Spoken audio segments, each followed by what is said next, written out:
Good morning, friends. Myself Mangesh Dharme, lecturer in Mechanical Department, NIT Polytechnic Nagpur. Today, our topic of discussion is general design consideration in machine design. Now we see what is meant by machine design. Now, let us take one example of school bench. Suppose we have to manufacture the school bench, then what we consider? First is material, what is the load acting on it, and because of that load, what are the various kind of stresses acting on that bench. Thus, by finding out all these three parameters, material, stress and load, we are able to find out the dimension of the bench that is required to design the bench. So this is called as a machine design to find out the dimension of bench by considering the stress, force and material used for the bench.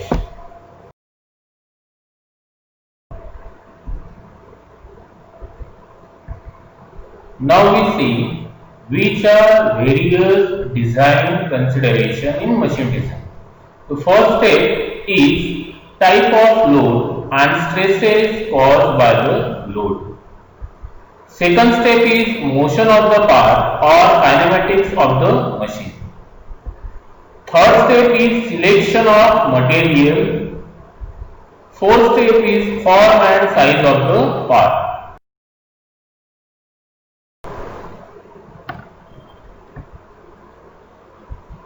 The fifth step in design consideration of machine design is frictional resistance and lubrication.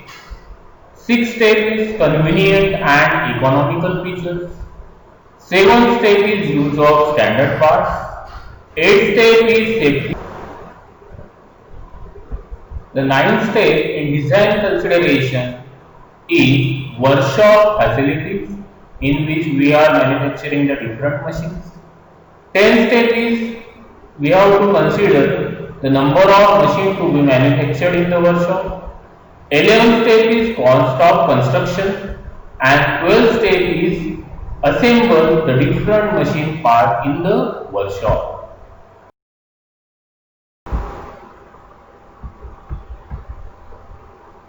First step we have to consider in design consideration, that is type of load and stresses caused by the load by taking an example of punching machine.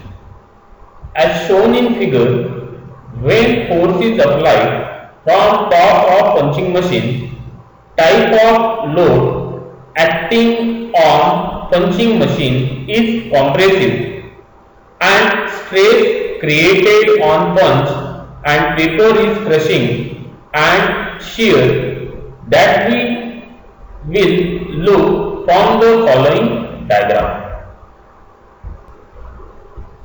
So, diagram indicate a thick paper sheet supported on a support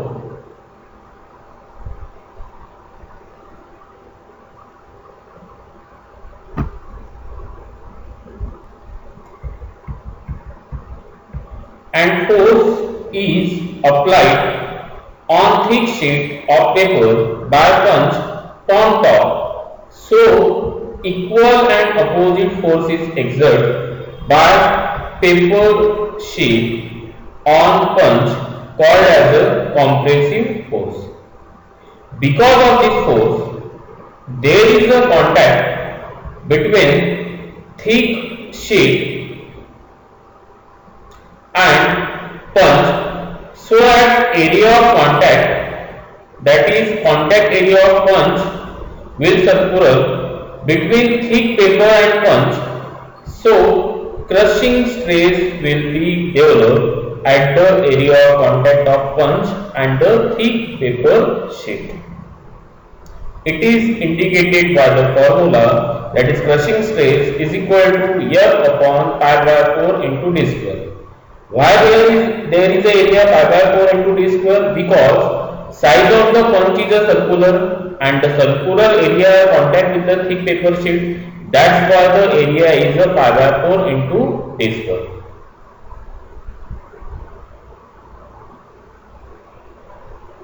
Second most important thing is shear stress.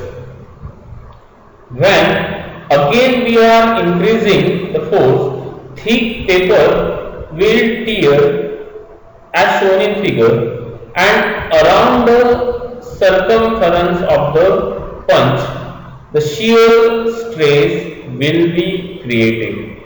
Shear area will be pi dt. So why pi dt? Because paper will shear around the circumference of the punch up to the thickness of the thick paper sheet. That's why there is a area pi d into t. That's why shear stress is equal to F upon pi dt, where d is the thickness, d is the diameter of the punch. Thank you.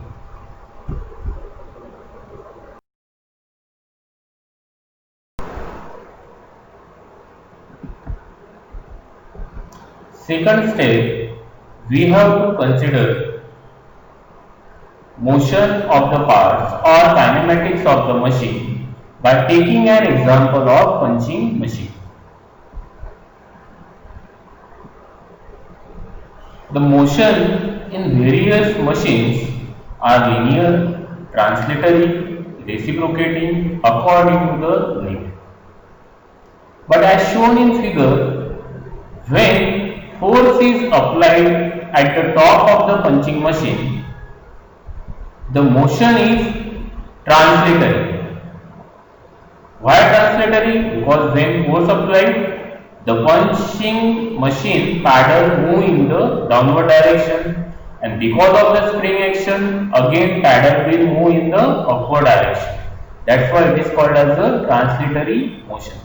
That we have to consider before the design of the machine, that which motion that is required while designing the next step in design consideration is selection of materials by taking an example of punching machine. Like while designing punching machine, we have to first consider which are the various materials are required for manufacturing different parts of punching machine. Like in punching machine,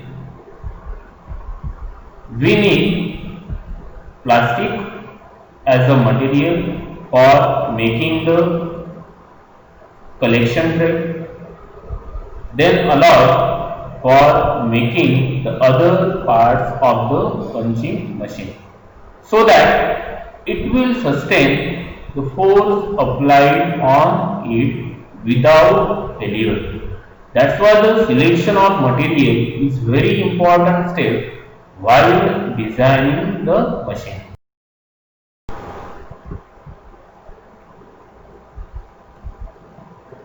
Next step in design consideration is form and size of the parts. We explain this step by taking again an example of punching machine.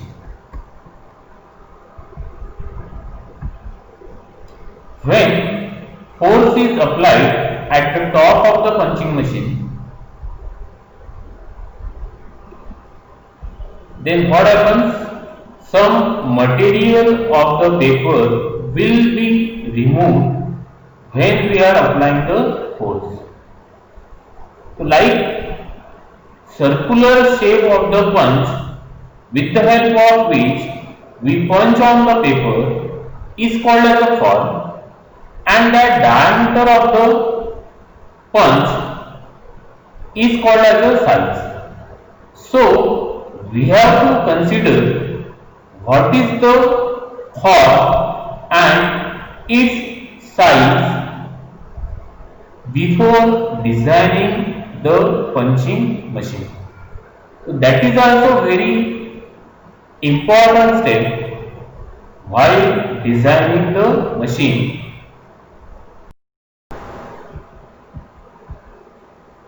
Fifth step, we have to consider that frictional resistance and lubrication by taking an example of punching machine. As shown in figure, when force on punching machine are applied from top, the translatory motion will cause and frictional resistance in bolt takes place because all parts of punching machine are revolved around them. So to reduce frictional resistance, lubrication is required there. So in every machine, there having some frictional resistances. So to reduce it, there is a need of a lubrication that you have to be considered while designing any machine.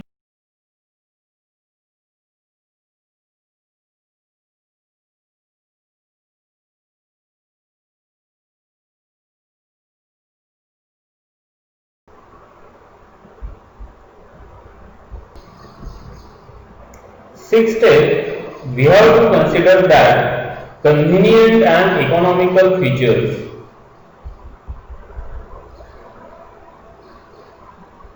By taking an example of punching machine. As shown in figure, no edges on punching machine and good grip when force is applied. So it is very.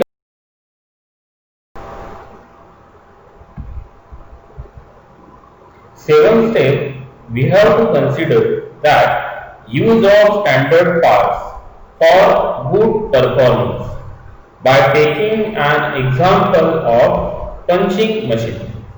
As shown in figure, use standard diameter bolt and punch. Standard indicates material of bolt and punch should be such that it should absorb all the forces and stresses while performing operation on punching machine. Eighth step, we have to consider that how safe is machine for work done by taking an example of punching machine. As shown in figure, no sharp edges on part of punching machine, so it is very safe in use. So safety of operation also considered while designing any machine.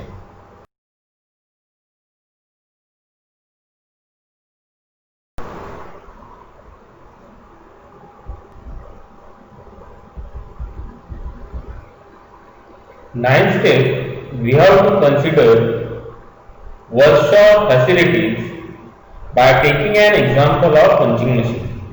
Like suppose we get an order from customer that they require 100 punching machine daily. So workshop facilities like number of labor, number of machines available, raw material availability should be considered so they can meet daily needs of customer, that is production of 100 punching machine, that is called as a workshop facilities. 10th step, we have to consider that number of machine to be manufactured by taking an example of punching machine, that is depend on customer requirement. Suppose customer requirement is of 100 punching machine, means number of machine to be manufactured daily in workshop will be 100.